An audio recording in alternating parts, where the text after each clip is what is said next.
1 cup पाण्यात हळद, गवती चहा,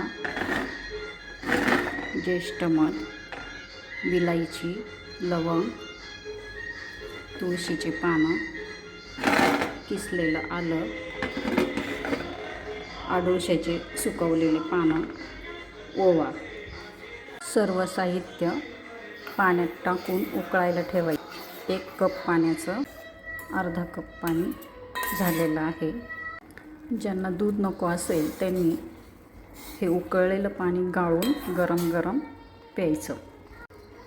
आता यामध्ये दूध टाकायचं आहे